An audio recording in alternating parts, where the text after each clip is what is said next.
Pemirsa, kami melaporkan dari Special Dialog CNBC Indonesia yang membahas soal peluang dan tantangan industri sawit ke depannya, terutama di bidang hilirisasi. Nah, untuk menjawab pertanyaan yang sangat menarik ini, sudah bergabung bersama kami Bapak Gulat Manurung, Ketua Umum Asosiasi Petani Kelapa Sawit Indonesia atau APKASindo. Halo Bapak, terima kasih sekali waktunya di CNBC Indonesia, Pak.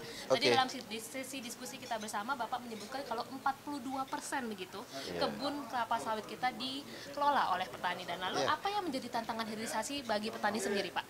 Regulasi. Iya, karena kami ini selalu kalau mau bangun, jangankan berlari, bangun aja kami udah dipatok regulasi. Siapa itu regulasinya itu? Tentang Permentan 01 2018 sudah lama kita minta revisi supaya diperkuat. Itu tujuannya baik kok, membuat semua happy, baik petani, korporasi maupun pemerintah. Yang kedua itu masalah KLHK, kawasan hutan, regulasi juga. Makanya kita tidak melihat, sebenarnya itu masalah sawit ini sederhana sekali. Cukup 1 menit selesai. Ya, selesai. Mandatorikan petani sawit untuk replanting. Tanpa regulasi udah wajib wajib replanting. Itu untuk PSR.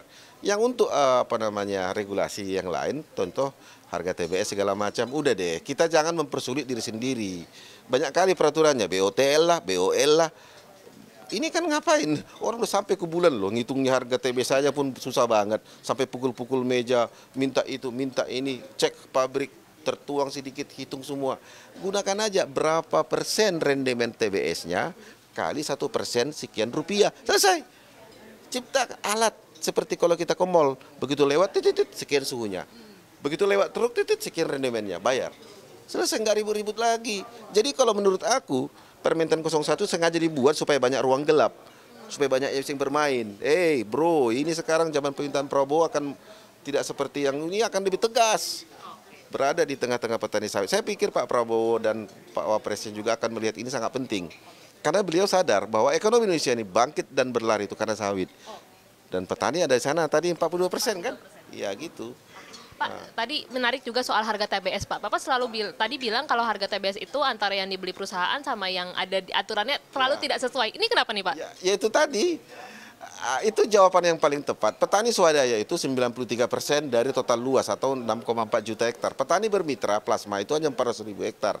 Kenapa hanya yang ini dilindungi dengan harga disbun? Bagaimana dengan petani swadaya? Makanya kami usul bahwa untuk membuat adil, maka semua pabrik yang ada di Indonesia dari Aceh sampai Papua wajibkan untuk bermitra. Supaya petani sawit mendapatkan harga mitra. Dan semuanya akan happy. PKS yang A, B, C tidak ada lagi namanya jambaan TBS-nya. Tarik menarik. Happy perusahaan, happy petani, happy negara. Clear. Itu aja kok repot membuat peraturan kok susah banget. Itu maksud saya gitu. Jadi petani sawit akan happy karena dia mendapatkan harga disbun. Itu kata kuncinya gitu. Nah, Pak, terakhir terkait pemerintahan baru ini, kira-kira kontribusi petani sawit ini akan seperti apa Pak dalam hilirisasi ke depannya? Jadi kemarin saya sudah diundang oleh tim Prabowo Gibran, Presiden terpilih, memaparkan apa permasalahannya, dan mereka sebenarnya sangat geli melihat sederhana sekali permasalahannya. Tidak butuh biaya, ya. Harapan kami petani sawit, tolonglah kalau apapun kegiatan regulasi di sawit, diajaklah stakeholder itu. Baik petani maupun korporasi. Jangan ujuk-ujuk udah ada peraturan, kapan dirancang, kapan dibuat nggak tahu. Dan semuanya itu adalah cenderung negatif terhadap visi misi Presiden. Nah, jadi kami petani sawit tidak pernah merasa dimanjakan. Dan kami tidak ingin manja karena pupuk kami nggak dapat subsidi. Tidak ada satu peser pun lagi APBD dan APBN masuk ke sawit. Padahal Pada kontribusinya, wow. Tadi sudah disampaikan sama Pak 49 Pak Tungkot. Nah, artinya apa? Sawit itu sebenarnya masa depan kita. Kita jangan melihat ini sebagai masalah, tetapi masalah itu adalah ada di benak kita masing-masing. Makanya kami petani sawit, untung ada petani. Kalau tidak sudah habis sawit ini. Coba kita lihat EUDR dan negara-negara Uni Eropa kemarin kita ke sana, teman-teman APKASindo.